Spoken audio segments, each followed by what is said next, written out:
pastor Rosinei Marcos, o ex-maconhinha, resgatado do submundo das drogas e do crime para uma vida nova. Um testemunho de milagres.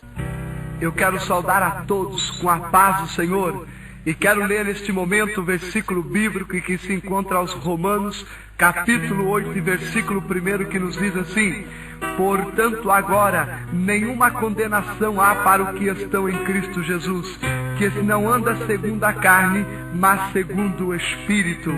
Para mim é um motivo de muita alegria estar relatando o meu testemunho, para que vocês saibam como que é a vida de um jovem sem Deus e o que é a vida de um jovem com Deus. O meu testemunho é um testemunho assim que ele bate muito com as vidas, porque eu fui uma pessoa que fui criada no meio do crime, eu fui criado no meio da prostituição e tive um encontro com Deus maravilhoso. Eu quero relatar agora o meu testemunho para que vocês ouçam e vejam que lá no céu existe um Deus todo-poderoso e que vela por cada um de nós que estamos aqui na terra. Eu quero nesse momento começar agora a relatar o meu testemunho.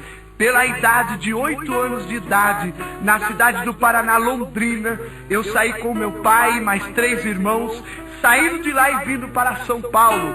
Meu pai vendeu um pedacinho de terra que ele tinha lá e viemos para São Paulo. Chegamos aqui e começamos a perder tudo o que nós tínhamos. Meu pai arranjou um barraquinho na favela e nós fomos morar na favela.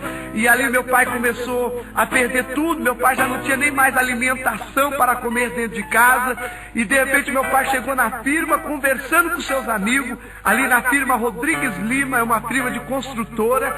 E ali ele conversando com os amigos dele disse para ele: olha, por que você não faz o seguinte, coloque seus filhos na FEBEM, que lá na FEBEM eles vão aprender a ler, eles vão aprender a escrever, eles vão poder ter educação ali, tudinho ali. Por que você não coloca ele lá? E meu pai chegou em casa e dialogou com a minha mãe, conversando com a minha mãe, e minha mãe disse assim: olha, o único que não aguenta passar fome é o Rosinei Marcos, ele é o mais pequeno de todos, vamos colocar ele na FEBEM. E meu pai ali com 9 anos de idade me colocou na FEBEM. Aos 10 anos de idade, eu já era viciado em maconha. Eu já traficava cocaína ali dentro da própria FEBEM. E ali dentro o diabo começou a se crescer dentro de mim. Ali dentro o diabo começou a trabalhar na minha vida. E ali dentro eu começava a fugir da FEBEM e sair para a rua. Eu ia para a Praça João Mendes, Praça da República. E eu ia ali roubar tênis, eu ia roubar jaco. Eu ia arrancar um cordão de ouro. E volta e meia eu estava de volta dentro da FEBEM. E um dia eu fui convidado pelos meus amigos, ali no Paissandu, a fazer um assalto, no carro ali num supermercado. E ali os amigos conversando comigo, disseram assim: vamos? Eu falei: vamos. E quando chegou ali no mercado, e que nós fomos entrar, ele sacou da arma e deu a arma para mim, e disse assim: olha, traz essa arma. Eu disse: mas eu não sei atirar. Ele disse: é só apertar o gatilho e sai fogo. E ali eu peguei aquela arma e entramos dentro daquele supermercado e demos voz de assalto àquelas pessoas.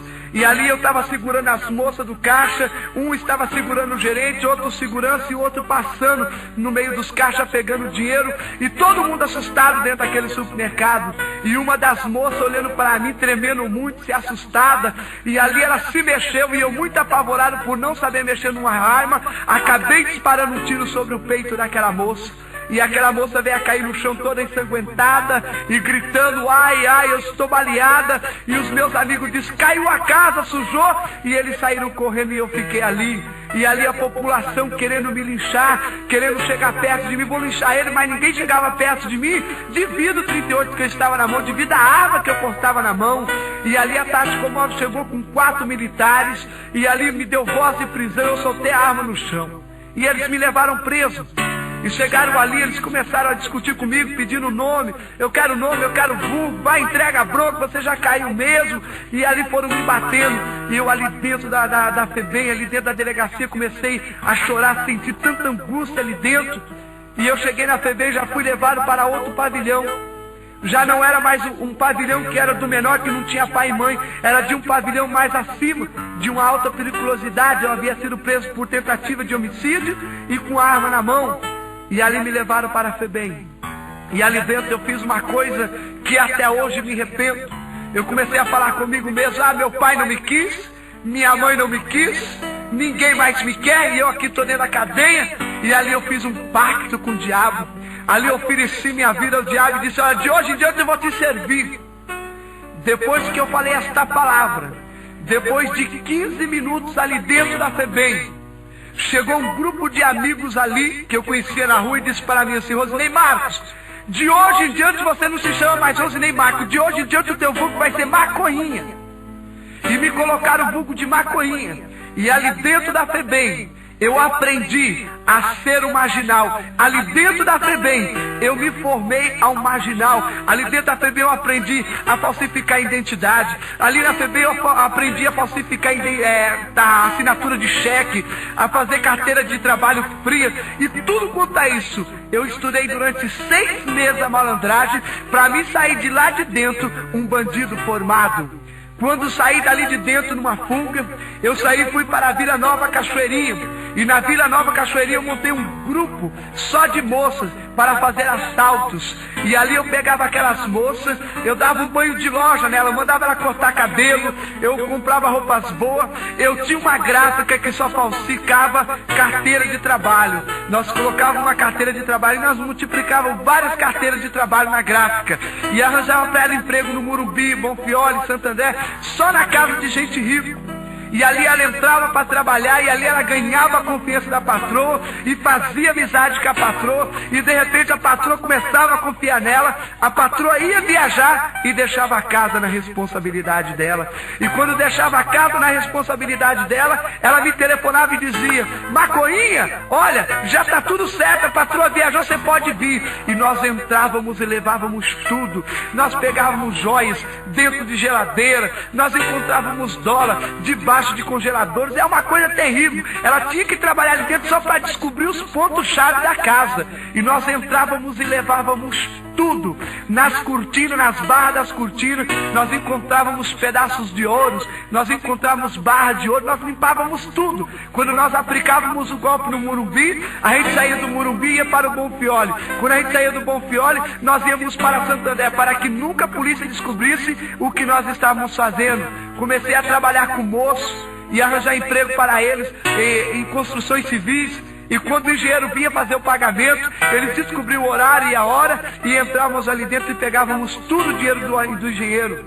Começamos a trabalhar também com moças, colocávamos moças para trabalhar em joalheria. E porque na joalheria ali a gente sabia o horário que o Orível chegava, que hora que ele chegava para entregar o ouro. E ali quando ele trabalhava, ele anotava tudinho. Quando o Orível chegava, nós íamos lá e assaltávamos e levávamos tudo.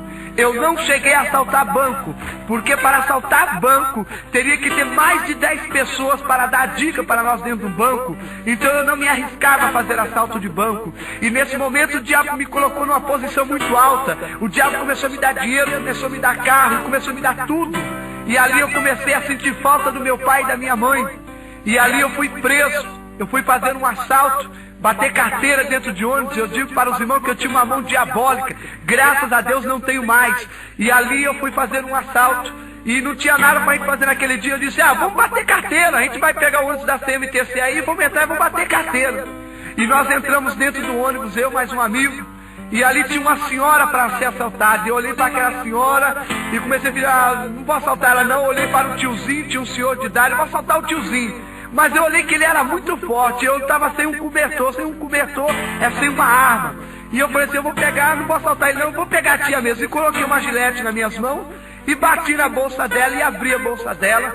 E estava tirando todos os documentos dela. E aquele senhor que eu ia assaltar, ele era um militar, mas ele era um militar apaisando, ele estava ali sem farda. E quando ele viu aquilo, ele sacou da arma, colocou na minha cabeça. E ali falou: você está em cana. E eu gritando com ele, discutindo com ele, porque a lei dos direitos humanos me defendia o menor nessa época, como defende até hoje. E eu ali batalhando: não, porque você não pode gritar comigo, se eu for na presença do juiz, eu vou te encarqueirar. E ali chamaram a tática móvel, me levaram preso de volta para a FEBEM. Chegando na FEBEM, era a Dona Maria Bienal. Na FEBEM eu estava em casa, eu conhecia quase todo mundo, era todos cheiradores de cola. Quantas vezes nós não íamos comer comida de lixo? Quantas vezes o diabo nos dava tudo e de repente nós não tinha nada, porque nós tínhamos que ir para a porta de restaurante comer comida de lixo. É o que o diabo faz com o ser humano sem Deus. Quando a gente está sem Deus, é o que o diabo pega, ele pega e joga lá embaixo a gente, e depois ele sobe lá em cima. dizendo, ó, a semelhança de Deus jogada lá embaixo. Mas ele esquece que Jesus Cristo morreu na cruz do Calvário por nós. E ali o diabo fazendo tudo aquilo, eu conhecia a galera, que era chamada a galera do mal, e entrando ali dentro, a Dona Maria Bienal era presidente da FEBEM nessa época, e ela estava fazendo revista no presídio. E ali eu sabia que se eu pegasse aquela mulher, eu ia descobrir onde que o meu pai e minha mãe estavam morando. E quebrei uma colher e fiz uma faca para mim, alisando ela no chão. E quando a Dona Maria Bienal entrou dentro da FEBEM, eu grudei ela por ali e disse, a senhora está pega, e começamos a fazer uma rebelião dentro da FEBEM.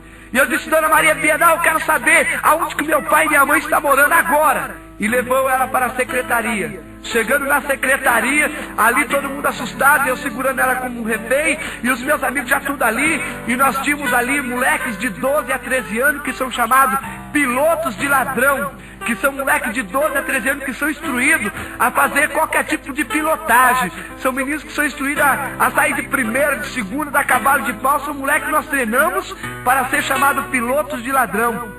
E ali nós tínhamos aqueles meninos, e nós pegamos a Dona Maria Bienal, eu peguei os documentos aonde que provava que meu pai e minha mãe estavam morando. Meu pai e minha mãe estavam morando no município do Imbu, no Santa Teresa. Saímos dali fugindo, abandonamos a Dona Maria Bienal no Paissandu, e fugimos dali e fomos parar no município do Imbu. Quando cheguei ali no município do Imbu, que eu fui procurar onde que meu pai e minha mãe estavam morando, eu cheguei naquele lugar, naquele barraco, vi a minha mãe, vi os meus irmãos, e vi o meu pai naquela miséria, ele sem nada. E cheguei com meu pai e falei, pai, o senhor me colocou na FEBEM, e hoje eu estou trabalhando, eu estou numa firma boa, e eu tenho um dinheiro aí, eu vou pegar esse dinheiro e vou dar para o senhor. E ali fui até a Vila Nova Cachoeirinha, catei o dinheiro que estava comigo, catei uma quantia X, e entreguei na mão do meu pai, pensando que nós íamos sair daquela vida, daquela miséria. Mas foi tudo ao contrário. O diabo começou a lançar na minha mente, a sua mãe não vai poder trabalhar, o seu pai não vai poder trabalhar, quem vai dar emprego para a sua família? E o diabo lançou na minha mente, lança o seu pai, lança a sua mãe na vida do crime. E eu peguei, lancei minha mãe, lancei o meu pai na vida do crime, abandonei a minha quadrilha na Vila Nova Cachoeirinha e vim para aqui em São Paulo, ali no Imbu, e comecei a trabalhar com meus familiares. E agora comecei a sair de dentro do Brasil e ir para o Chile e Bolívia. E eu começava a sair do Chile e Bolívia a trazer a cocaína para dentro do Brasil. E comecei a passar a cocaína aqui dentro. E de repente comecei a lançar todos os meus familiares na vida do crime. Tudo que eu aprendi eu comecei a passar para eles. E dali a pouco começamos a ver, nós estávamos lá em cima. Nós morávamos no município do Imbu, e os meus vizinhos tudo olhavam para nós e diziam, nossa, que moços bonitos. Chegava para minha mãe e dizia, nossa, que moço bonito, que seus filhos são tão educados. Mal sabia eles que dentro da minha casa era verdadeiramente o diabo que reinava. Eu espanqueava minha mãe, eu espanqueava meu pai, eu dizia, você tem que viver debaixo do meu pé. E tudo que eu mandava eles fazer, eles tinham que fazer. Era verdadeiramente uma vida de aparência, porque dentro deles, dentro de nós, era uma vida diabólica, era uma vida sem paz, uma vida sem alegria. Nós não tínhamos comunicação, era um agredindo o outro. Eu agredindo meu pai me agredindo. Surgiu um convite, vamos fazer um assalto no carro da Souza Cruz. E eu disse para o meu irmão, ele tem o nome de vulgo, Diabo Loiro. E eu disse, ó, Diabo Loiro, eu não vou nesse assalto não, porque deve ter algum investigador, deve ter algum militar, e se eu for e a casa cair, você sabe que quem mexe com cocaína, a Polícia Federal entra, e não vai dar certo não. E ali meu pai conversando, dialogando, eu falei, eu não vou nesse assalto. Mas o meu irmão, por nome de vulgo, Diabo Loiro, disse, eu vou. E ele foi nesse assalto. E quando ele chegou nesse assalto, que eles pegaram o carro forte da Souza Cruz, que eles pegaram ali aquele dinheiro, que eles abriram o carro, era o triplo do dinheiro que tinha lá dentro. E a raiz da amargura agora, que era o dinheiro, começou a reinar dentro daqueles corações. Meu irmão pegou, alugou um carro aqui e foi embora para o Rio de Janeiro. E agora a quadrilha começou a se levantar contra o outro. O diabo colocou a gente lá em cima. E agora ele estava puxando o nosso tapete. Nós tínhamos tudo. E começou agora nós se encontrar, eu e os meus amigos. É o seguinte, se você nos dividir o dia, nós vamos sentar o dedo em você. Nós vamos armar a boca de laje para você e nós vamos te derrubar. E era uma gíria, e era uma conversa diabólica. E eu e o Fernando e o Luiz, nós éramos 3 amigos. E nós fomos jogar snooker no bar. E chegando ali no bar, eu estava ali dentro do bar, quando eu peguei o taco para jogar snooker, o meu amigo, o Serginho, Era um amigo que sempre ia comigo em qualquer tipo de assalto. Porque se a polícia me prendesse, ali eles poderiam fazer alguma coisa. Ali ele poderia avisar meu pai, ele poderia avisar minha mãe. E naquele momento, aí eu estava dentro do bar, o Serginho chegou e disse para mim: Macoinha, sai para fora que eu quero trocar ideia com você. Eu olhei para o Luiz e olhei para o Fernando, e num simples toque de abrir o meu jaco, eu estava dizendo para os meus amigos: olha, eu vou atirar no cara e vou sair correndo. E nesse momento, eu comecei a sair devagar de dentro do bar, e com uma arma na cintura. Ali eu peguei, quando enfiei a mão dentro do jaco para sacar a arma, para atirar nele, ele, mais prudente do que eu, sacou da arma e deu um tiro nas minhas costas. E eu comecei a gritar: Luiz e Fernando, socorro, estou baleado. E ali começou a se travar um tiroteio, e eu disse para ele: ó, eles estão em 2 e nós em 3, vamos defablar eles 2 agora, detona eles. E começou a se travar um tiroteio. Mas para minha surpresa, do lado do bar que estava vendo aquele tiroteio tinha um Opala, com mais 5 amigos meus, amigo que roubava comigo, amigo que traficava comigo, amigo que cheirava comigo, amigo que dormia e comia na minha casa, estava ali agora, também para dar fim na minha vida. Foi uma coisa tão diabólica que aconteceu naquele dia. Quando eu olhei para o Luiz, ele já tinha levado um tiro de calibre 12, e ele caiu morto no chão. O tiro pegou na sua cabeça que até os seus olhos saltaram para fora.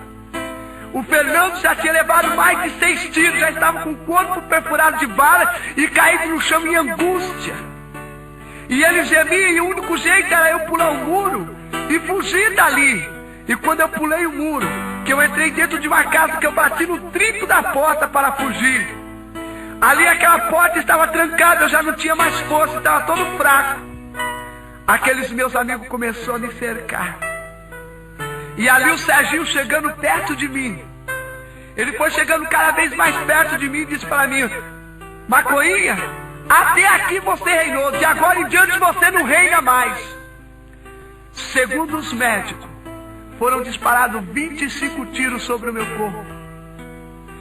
E os tiros que foram pegando, um tiro pegou na minha garganta e a bala está alojada na minha cabeça.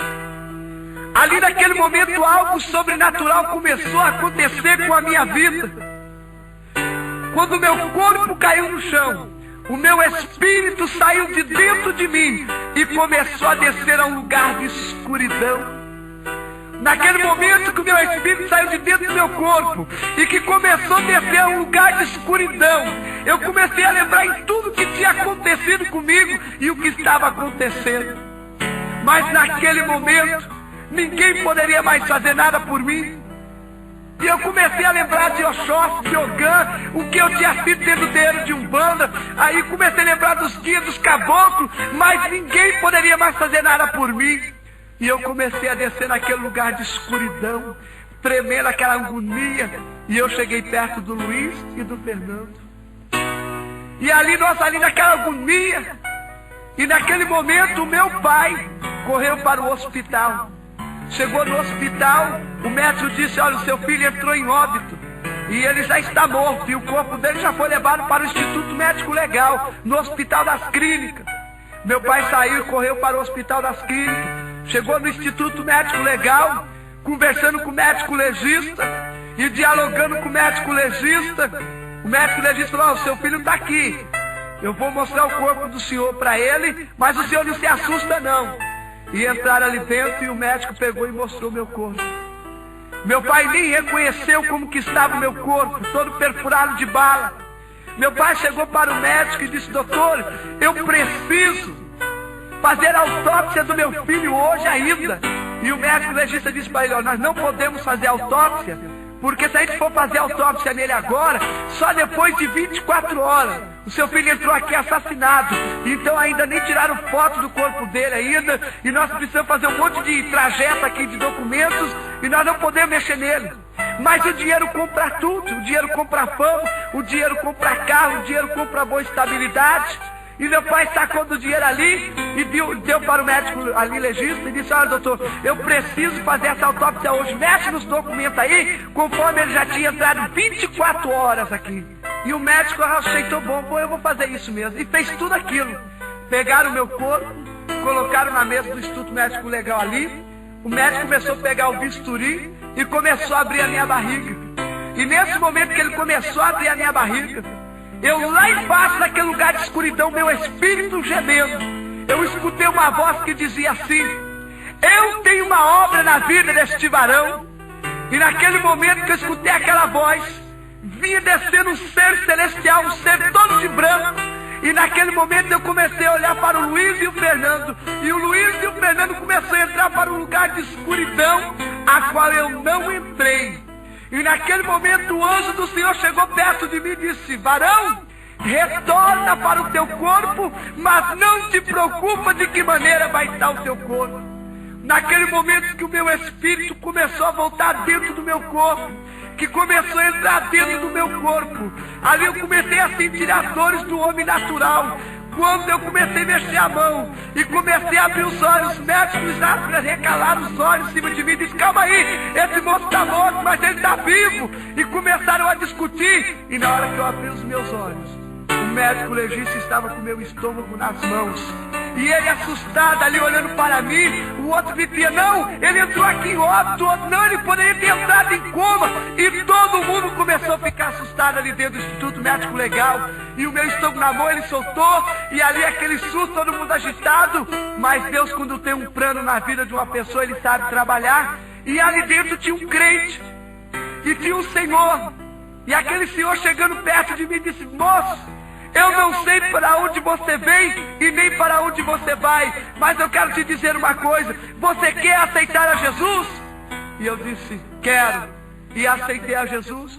Naquele momento os médicos legistas começaram a chegar perto de mim, passar esparadrapo na minha barriga. E quando eu olhei para o chão, eu vi a minha perna caída.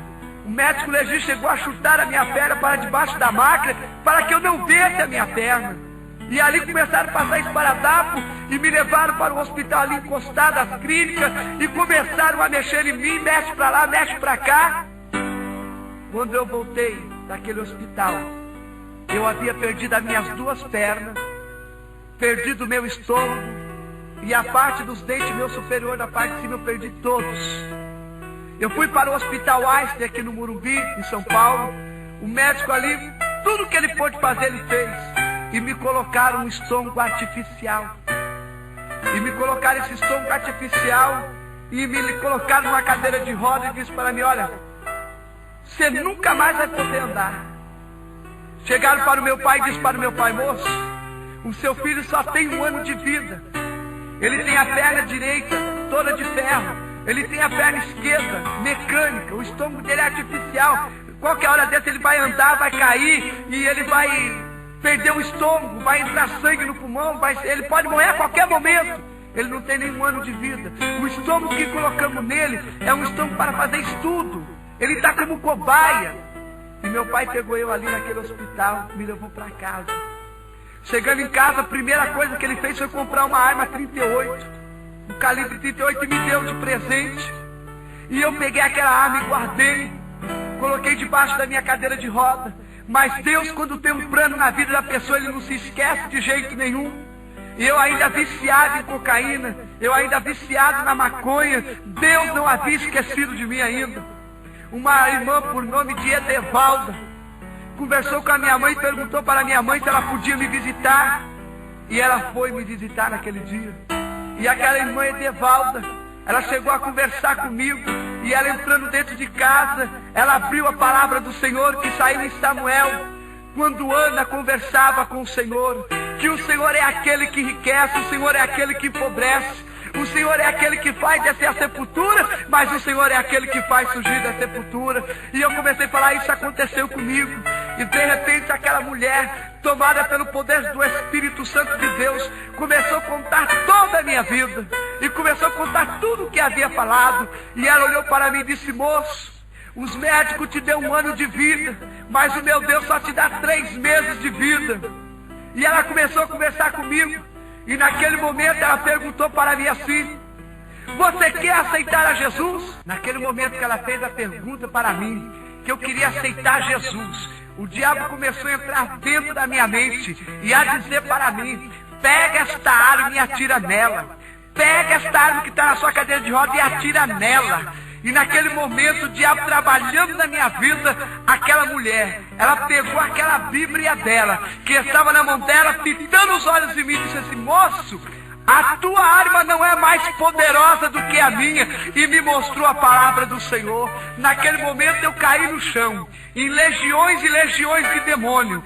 E ali, quando eu caí me arrebentando todinho, depois de 1h30 que eu voltei em si, eu olhei para mim todo machucado. Eu falei: nossa, irmã, precisou a senhora bater em mim? Ela disse: não, irmão, olha, nesse momento o diabo te pegou, você caiu no chão, em legiões de demônio, mas hoje Jesus Cristo de Nazaré, Ele te libertou. Hoje você está liberto em nome de Jesus. E naquele momento foi aquela coisa, aquela alegria maravilhosa. E ali aquele trabalhar de Deus muito bonito. Minha família tudo contente, tudo alegre. Me pegaram e começaram a me levar para a igreja. Eu comecei a entrar na igreja, todo mundo me conhecia ali no bairro onde eu aceitei Jesus. E ali todo mundo me conhecia, eu ia para a igreja. E quando eu entrava dentro da igreja, na cadeira de rodas, todo mundo olhava para mim. Tinha algumas crianças que chegavam até a dizer: ele parece um extraterrestre. Eu era feio, magro, racrítico, meus nervos já estavam todos atrofiando, perna mecânica, a perna direita toda com ferro, aquela coisa diabólica todo o meu corpo, aquela coisa terrível, todo torto. E ali comecei a ficar uns dias congregando na igreja. E o meu pastor chegou para mim e disse assim: irmão Rosinei Marcos, olha, você chega aqui dentro da igreja, todo mundo ri, todo mundo fala de você, mas olha, eu quero fazer uma coisa para você. Eu vou fazer o seguinte, vou colocar 1 mês a igreja em oração e jejum. Ou Deus te recolhe, ou Deus te faz uma grande obra e faz você andar. E colocou a igreja 1 mês de oração e jejum. Com 15 dias, eu sou levado ao tanque batismal, ao batismo nas águas. Quem me batizou foi o pastor Firmos, do ministério do pastor João Galdino de Lima, do ministério de Santa Amaro. E quando eu cheguei ali dentro da igreja, o pastor Firmos saiu do tanque batismal, me pegando na cadeira de roda, me pegando no colo. E eu ali, quando ele me pegou no colo, eu falei: quando ele desceu as águas, que eu saí das águas, eu vou sair andando, dando glória a Deus. E o pastor ali desceu, pegou eu no colo, me levou no tanque batismal. E quando ele me desceu, e quando ele me subiu ali, que ele me batizou, que ele me trouxe, não aconteceu nada. E eu fiquei triste. Eu falei: mas Senhor, eu sabia que quando eu saísse do tanque batismal, eu ia sair andando. E o Senhor naquele momento falou comigo: o teu tempo não é o meu tempo, a tua hora não é a minha hora, o teu segundo não é o meu segundo.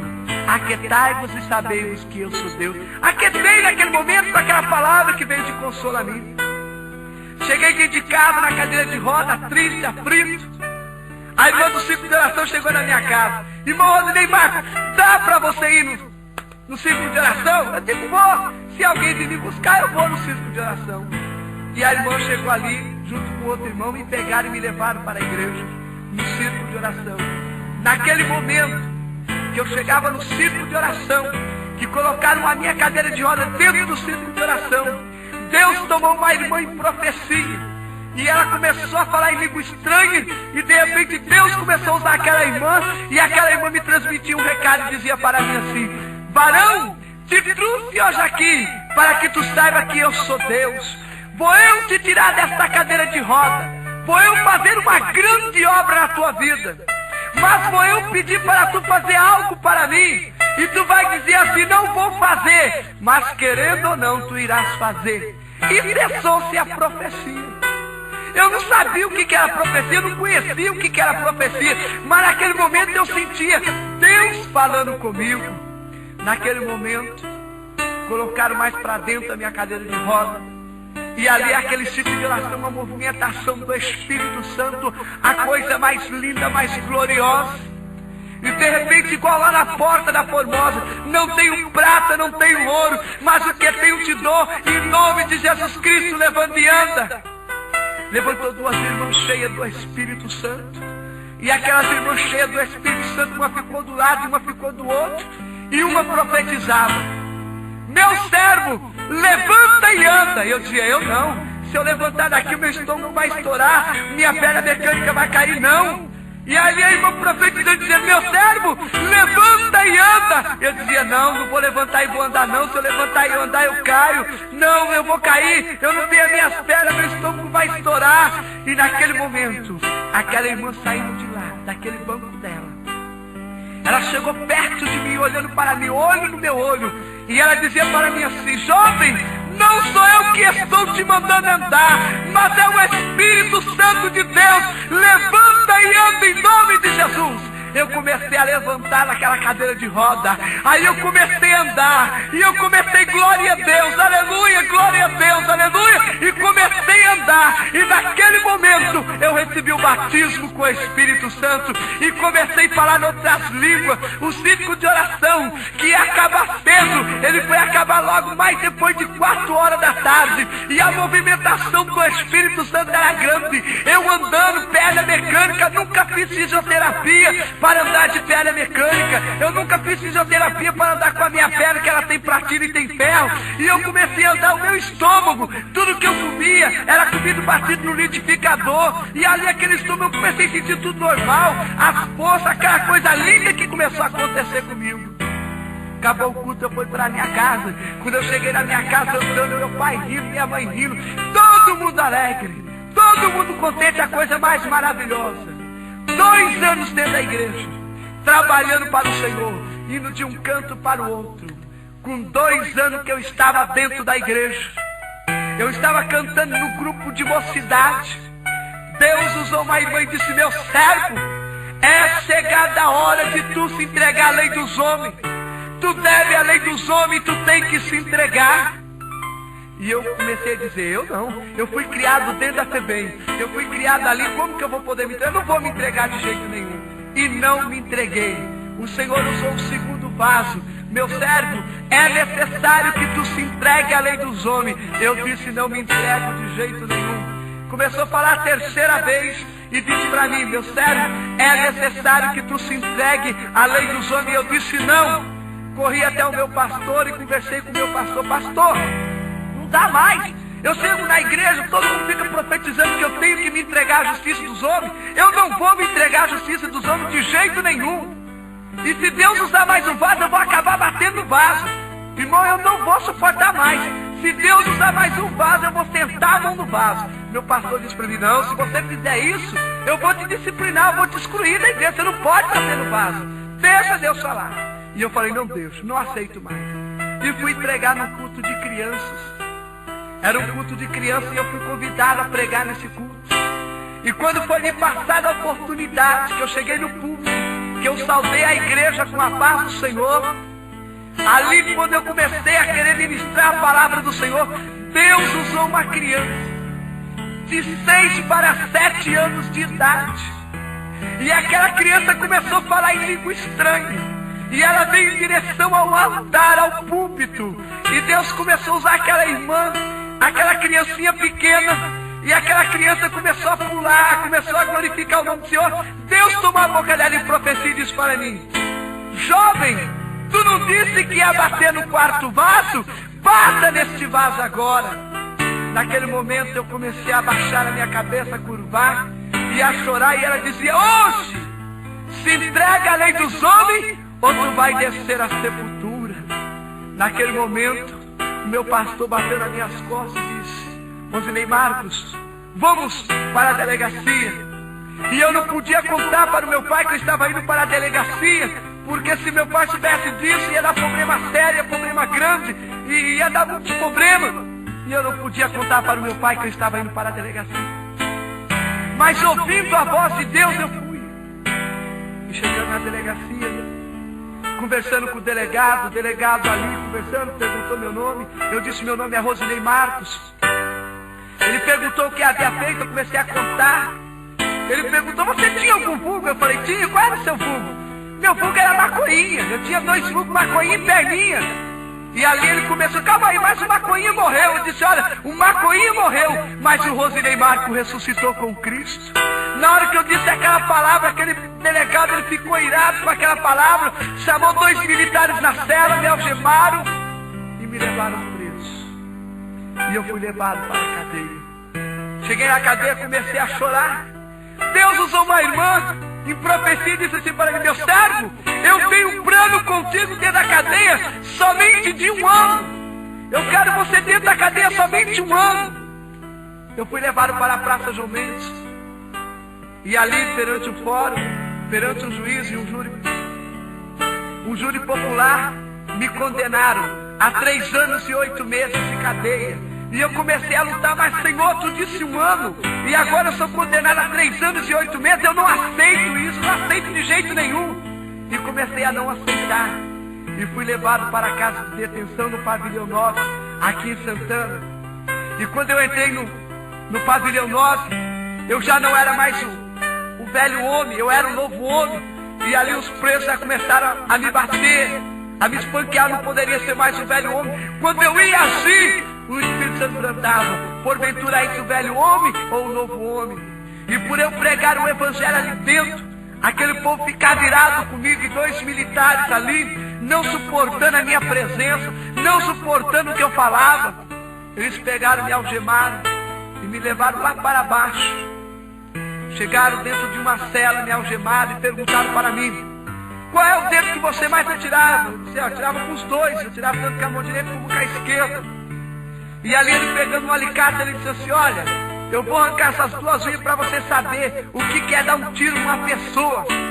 E começou a falar tantas coisas, e eu comecei a me assustar e a gritar: Senhor, ele vai arrancar minha unha, e agora? E quando ele pegou o alicate para arrancar minha unha, o Espírito Santo de Deus disse para mim: tu não vai sentir dor nenhuma. Ele pegou a primeira unha e arrancou, ele pegou a segunda unha e arrancou, e ali o sangue desceu da minha mão, e ele começou a ficar assustado e olhando para mim. Ele disse: moço, você tem pacto com o diabo? Eu disse: não, o meu pacto é com Jesus Cristo de Nazaré, é com o Senhor do Senhor, com o Rei dos Reis. E quando eu disse aquela palavra, eles se assustaram e saíram correndo e me deixaram ali. Depois outros militares vieram, me tiraram dali e me levaram para a cela. E eu comecei a chorar: Senhor, 4 meses aqui dentro, sendo espanqueado, chorando, com as minhas unhas arrancadas. E agora, Senhor, o que eu vou fazer? Me tira daqui! Com 4 meses que eu estava na casa de detenção, chegou um documento que eu deveria voltar para o município do Imbu e cumprir meu restante de pena ali dentro no presídio do Imbu. E tiraram eu da casa de detenção e me levaram para o município do Imbu.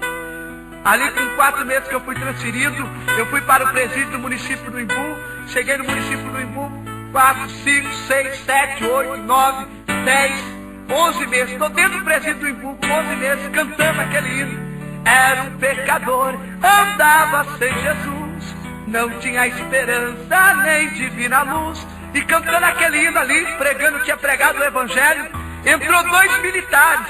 E aqueles militares entraram e abriram a porta. Aí houve aquele barulho, crac, crac, e abriram. E ali os 2 militares iam trazendo. E no meio daqueles militares estava o Serginho, o jovem que havia dado o primeiro tiro em mim, que disse assim: até aqui você reinou, de agora em diante você não reina mais.